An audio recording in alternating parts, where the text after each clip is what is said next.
ایمان والوں کا اللہ تعالیٰ نے اطمینان اور سکون رکھا ہے تو اپنے ذکر میں رکھا ہے۔ لیکن ان چاروں آیات کو سمجھنا ہے۔ جو شخص یہ کہتا ہے کہ مجھے خوشی ملے، سکون ملے، اور اس کا گھر اب اس کے لیے باعث سکون نہیں، دنیا کے کسی کونے میں اسے سکون نہیں ملے گا۔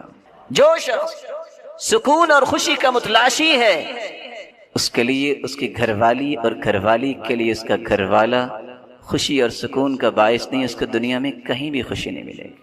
جو شخص فطرت کے بنائے ہوئے اصول رات کے اندر سکون نہیں حاصل کرتا، وہ دن کے اندر بھی سکون حاصل نہیں کر سکے گا۔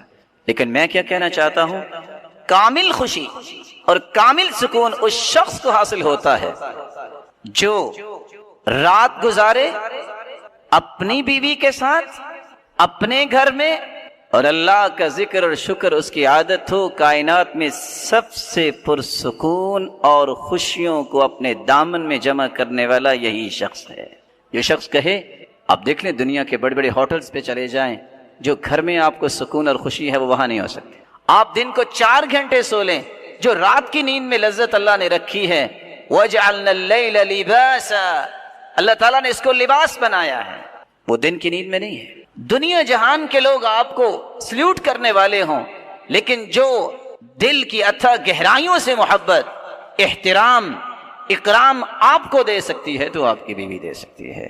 اسی طرح عورت کو خامن دے سکتا ہے، اور دنیا کے اندر کوئی اس کو وہ اکرام اور کوئی اس کو محبت نہیں دے سکتا۔ اس لیے رسول اللہ صلی اللہ علیہ وسلم نے اس اصول کے بعد زندگی کو خوبصورت بنانے کے لیے اصول دیے جس سے سکون اور خوشی آئے گی۔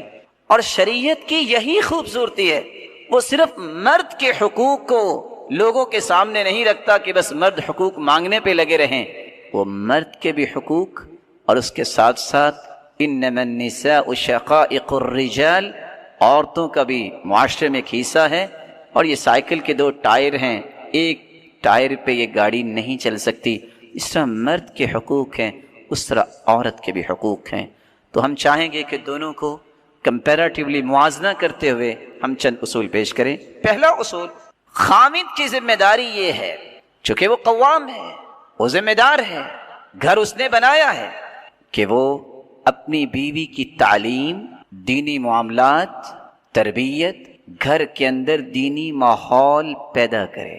رسول اللہ صلی اللہ علیہ وسلم اکیلے تہجد نہیں پڑھتے تھے، آپ تہجد کے لیے اٹھتے اور آواز دیتے، قومی یا عائشہ، قومی یا عائشہ فاوتری، عائشہ تم بھی اٹھو، تم بھی تہجد پڑھو۔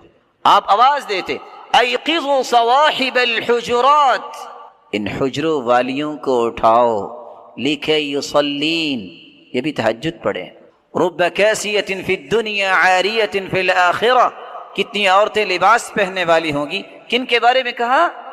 ان امہات المؤمنین کو اٹھائیے، یہ تہجد پڑھیں۔ کتنی عورتیں دنیا میں لباس پہنیں گی لیکن قیامت کو محروم کر دی جائیں گی۔ نعمتیں اللہ نے دی ہیں تو اس کا شکر ادا کرنا ضروری ہے۔ رسول اللہ صلی اللہ علیہ وسلم نے صرف اکیلے تہجد نہیں پڑھی، گھر والوں کو ساتھ ملایا ہے۔ کس طرح میں خوشی اور سکون کی خواہش کرتا ہوں، اور میں اپنی بیوی پہ پابندی لگاؤں، چھوڑو نماز کو، چھوڑو حجاب کو، چھوڑو ان پڑھائیوں کو، کبھی سکون نہیں مل سکتا۔ اللہ نے سکون اپنے دین میں رکھا ہے۔ اللہ کے رسول صلی اللہ علیہ وسلم نے فرمایا تھا، رحم اللہ رجلا قام من اللیل فصلى ثم ایقظ امرأته، اللہ اس شخص پہ رحمت کی برکھا برساتے ہیں جو تہجد کے وقت اٹھتا ہے، اپنی گھر والی کو بھی اٹھاتا ہے۔ فإن أبت نضح في وجهها الماء، اگر پسو پیش کرتی ہے نہیں اٹھتی، پانی کا چھڑکاؤ کرتا ہے تو بسا اوقات سردی میں تکلیف دہ چیز، لیکن یہ ان لوگوں کی باتیں ہو رہی ہیں جنہوں نے اپنا آپ اللہ کو دے دیا ہوتا ہے۔ وَرَحِمَ اللَّهُ امْرَأَةً قَامَتْ مِنَ اللَّيْلِ فَصَلَّتْ وَأَيْقَظَتْ زَوْجَهَا فَإِنْ أَبَى نَضَحَتْ فِي وَجْهِهِ الْمَاء، اور اللہ اس عورت پہ بھی رحمت کی برکھا برسائے جو خود تہجد کے لیے اٹھتی ہے، اپنے خامند کو بھی اٹھاتی ہے، اگر وہ پسو پیش کرتا ہے پانی کا چھڑکاؤ کرتی ہے۔ لیکن جہاں میں ایک چھوٹی سی تنبیہ ادباً بیان کروں گا، یہ چیزیں پہلے بیٹھ کے سمجھ لینی چاہیے۔ اچانک سے جا کے اگر پانی کا چھڑکاؤ ہوا تو آگے سے 11,000 وولٹیج کی لائٹ جو ہے وہ کرنٹ بھی پڑ سکتا ہے، لیکن پہلے اس کو سمجھنا ہوگا، اس کو پہلے سمجھنا ہوگا۔ اللہ ہمیں سمجھ عطا فرمائے۔ اس کے مقابلے میں عورت کی ذمہ داری اور اس کے لیے اصول کیا ہے؟ عورت کو چاہیے کہ اطاعت کرے۔ رسول اللہ صلی اللہ علیہ وسلم نے جنت کی باتیں بیان کی ہیں، کوئی جنت میں کس طرح جائے گا، کوئی پل صراط سے کس طرح گزرے گا، لیکن کچھ لوگوں کا تذکرہ کیا ہے جن کے لیے جنت کے 8 دروازے کھول دیے جائیں گے۔ اذا صلت المرأة خمسها وصامت شهرها وأطاعت زوجها وحفظته في نفسها وماله قیل لها ادخل الجنة من أي باب شئت۔ جس عورت کو اللہ توفیق سے نماز دے، 5 نمازوں کی پابند بن جائے، روزے رکھنے والی ہو رمضان المبارک کے، خامد کی اطاعت کرنے والی ہو اور خامد کے مال اور اس کی اولاد کی حفاظت اور اس کی تربیت کرنے والی ہو اور اپنی عزت کی حفاظت کرنے والی ہو، قیامت کے دن ہوگا رب تعالیٰ فرمائیں گے جنت کے 8 دروازے کھلے ہیں، میری بندی جس دروازے سے چاہتی ہو جنت میں چلے جاؤ۔ لیکن اگر یہ نماز نہیں، اگر دین نہیں، کبھی سکون اور خوشی کی خواہش نہ کرنا۔ اس لیے تو سلف صالحین کہا کرتے تھے انی لأعصی وارى اثره فی اہلی ودابتی، گناہ مجھ سے ہوتا ہے، کمی اور کوتاہی میرے اندر ہوتی ہے، میں گھر جاتا ہوں، اس کی نحوست اور اس کے اثرات میری بیوی پہ بھی نظر آتے ہیں، میں سواری پہ بیٹھتا ہوں تو وہ بھی بدکنے لگ جاتی ہے، مجھے سمجھ آتی ہے کہ کمی مجھ سے ہوئی جس کے اثرات گھر والوں پہ اور سواری پہ نظر آ جائے۔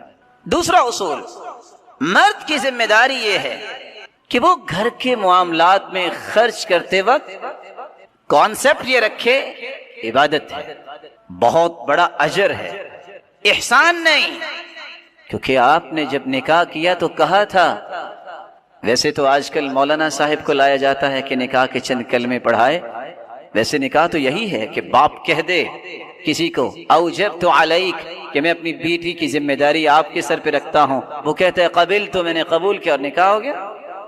رسول اللہ صلی اللہ علیہ وسلم کی 2 حدیثیں اگر امت کو سمجھ آ جائیں، دعویٰ نہیں، 30% ڈائیورس کے کیسز ختم ہو جائیں۔ پہلی روایت، ما اطعمت زوجتك فهو لك صدقہ وما اطعمت ولدك فهو لك صدقہ وما اطعمت خادمك فهو لك صدقہ وما اطعمت نفسك فهو لك صدقہ۔ تم جو اپنی اہلیہ کی جائز ضرورت کے لیے خرچ کرتے ہو، جو تم بچوں کی پرورش پہ خرچ کرتے ہو، بھلے وہ لالی پاپ سے لے کے اس کو گاڑی لے کر دیتے ہو کہ میرا بیٹا پڑھے گا، تم اپنے خادم کی تنخواہ اور مشاہرے پہ خرچ کرتے ہو، یا اپنے اوپر خرچ کرتے ہو کہ اللہ میں یہ کھانا اس لیے کھا رہا ہوں طاقت ملے گی دین کی اور خدمت کروں گا، مسلمانوں کے لیے اور خیر خواہی کے پہلو پیش کروں گا۔ ان 4 مدات میں ملینز اور بلینز آپ نے خرچ کیے، قیامت کے دن جب یہ رجسٹرڈ کھلیں گے، حدیث میں آتا ہے 99 رجسٹر انسان کے حسابات کے کھلیں گے، ان رجسٹروں میں یہ بھی لکھا ہوگا کہ ان 4 مدات میں جو بلینز خرچ ہوئے ہیں وہ سارے کا سارا صدقہ لکھا ہوگا۔ اور دوسری روایت صحیح مسلم کی روایت ہے، آج ہمارے پاس سوالات آتے ہیں، فتویٰ آتا ہے، کیا کریں؟ وجہ کیا؟ بس یہ کیا کریں، گھر کے اخراجات ہی پورا نہیں کرتا۔ رسول اللہ صلی اللہ علیہ وسلم نے فرمایا دینار انفقته فی سبیل اللہ ودینار تصدقت به على مسکین ودینار انفقته فی رقبہ ودینار انفقته على اہلک۔ 4 دیناروں کا تذکرہ کیا، ایک اللہ کی راہ میں تم دینار دیتے ہو، ایک مسکین پہ خرچ کرتے ہو، ایک گردن آزاد کرنے کے لیے خرچ کرتے ہو۔ بھلا یہ چھوٹے پرپس ہے؟ مسکین پہ خرچ کرو گے دل نرم ہوگا، قیامت کو یتیم کی کفارت کرنے والا اللہ کے رسول کے ساتھ اس طرح ہوگا۔ گردن آزاد کرنا کوئی معمولی کام ہے، اللہ کی راہ میں دینا کوئی معمولی کام ہے۔ اور 4تھا دینار بیوی پہ خرچ کرنا۔ حدیث کیا کہتی ہے؟ اعظم اجرا الذي انفقته على اهلك۔ جب قیامت کے دن ان 4 دینار کا فائدہ نتیجہ سامنے آئے گا تو سب سے زیادہ اجر اس دینار کا لکھا ہوگا جو تم نے اپنی بیوی پہ خرچ کیا۔ اگر یہ دو حدیثیں مسلمان مردوں کو یاد ہو جائے تو ان کے گھروں میں بہت سارا سکون اور خوشی جمع ہو سکتی ہے۔ اس کے مقابلے میں عورت کو کیا کرنا چاہیے؟ عورت کی ذمہ داری ہے کہ جب وہ اپنے معاملات کو عبادت سمجھ کے کر رہا ہے، یہ اس کی خدمت میں کمی نہ کرے۔ رسول اللہ صلی اللہ علیہ وسلم کے پاس حسین ابن محسن کی پھپھو تشریف لاتی ہیں اور آ کے سوالات کرتی ہیں۔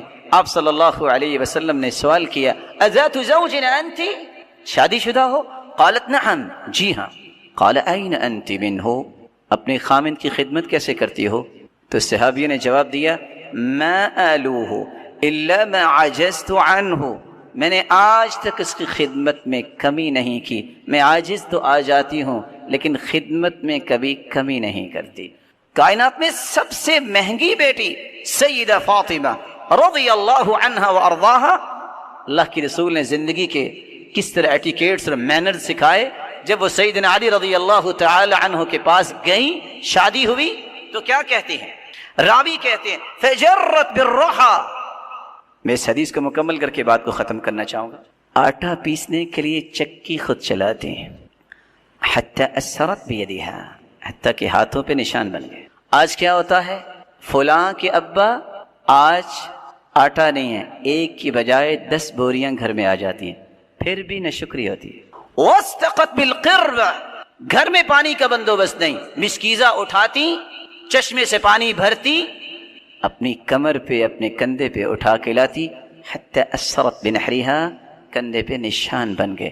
آج اللہ تعالیٰ کی نعمتیں دیکھیے، جس گھر میں جس کمرے میں جائیے ہاٹ اینڈ کولڈ، دو سسٹم، پھر بھی اللہ کا شکر نہیں۔ وقمنت البیت، گھر کی صفائی خود کرتی، حتی غبرت ثیابها، لباس گرد آلود ہو جاتا۔ واوقدت القدر، ہنڈیا خود پکاتی، حتی دکنت ثیابها، اس وقت تو یہ گیس، یہ اوون اور نہ جانے کیا کیا سلسلے آ گئے نہیں تھے، کس طرح وہ پکاتی ہوں گی؟ دھوئیں کی وجہ سے لباس متاثر ہو جاتا۔ زوجین نے مشورہ کیا کہ اللہ کے رسول صلی اللہ علیہ وسلم کے پاس غلام بھی آئے ہیں، لونڈیاں بھی آئی ہیں، چلو گزارش کرتے ہیں جہاں بقیہ مسلمانوں کو غلام اور لونڈی دی گئی ہے ہمیں بھی دے دے، ہمارے گھر کے بھی معاملات آسان ہو جائیں۔ سیدہ عائشہ طاہرہ مطہرہ رضی اللہ عنہا کے پاس پہنچے، اللہ کے رسول صلی اللہ علیہ وسلم گھر میں نہیں تھے، قصہ بیان کیا، واپس آ گئے۔ جب اللہ کے رسول صلی اللہ علیہ وسلم تشریف لائے، فوراً اپنی بیٹی کے گھر آئے، غلام لے کے اور لونڈی لے کے نہیں آئے۔ کیا کہا؟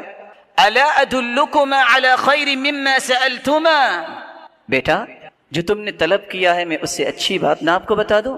کہا کیوں نہیں؟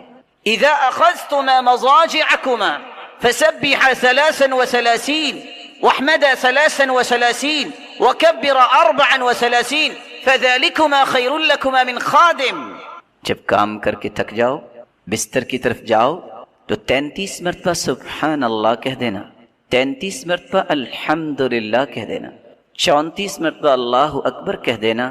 خادم کام تو کر سکے گا لیکن تمہارے جسم میں تر و تازگی تو نہیں آئے گی۔ یہ تم پڑھ کے سو جاؤ گے، تھکاوٹ بھی دور ہو جائے گی اور جسم دوبارہ سے تر و تازہ بھی ہو جائیں گے۔ اور اس کا ایک اور فائدہ جو دوسری حدیث میں ہے، من سبح اللہ 33 وحمد اللہ 33 وکبر اللہ 33، جو 33 مرتبہ سبحان اللہ کہتا ہے، 33 مرتبہ الحمدللہ کہتا ہے، 33 مرتبہ اللہ اکبر کہتا ہے، اور 100 کا عدد پورا کرنے کے لیے یہ کلمات کہتا ہے، لا الہ الا اللہ وحدہ لا شریک لہ، لہ الملک ولہ الحمد وہو علی کل شیء قدیر، 100 پورا ہو جاتا ہے۔ کفرت عنہ خطایاہ وان کانت مثل زبد البحر، سمندر کی جھاگ کے برابر بھی کسی کے گناہ ہوں تو اللہ رب العزت اس کے سارے گناہوں کو معاف کر دیتے ہیں۔ لیکن یہ کب سکون اور خوشی ملے گی؟ جب یہ خامند کی خدمت کرے گی۔ اگر وہ کہے پانی لے آؤ اور آگے سے کہے آپ کو زیادہ چوہدری تو نہیں ہے، میں بھی تو فلاں چوہدری کی بیٹی ہوں، پکڑ لو یہ سامنے پڑا ہے، کیسے سکون آئے گا؟ بصیرت نہیں، حکمت نہیں، کبھی سکون نہیں آتا۔ میں ایک مثال دے کے بات کو ختم کرتا ہوں۔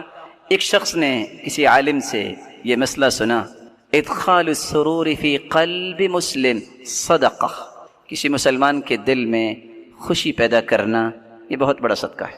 اور اس نے یہ بھی حدیث سنی، تبسمک فی وجہ اخیک لک صدقہ، کسی مسلمان کو مسکرا کر ملنا یہ بھی بہت بڑا صدقہ ہے۔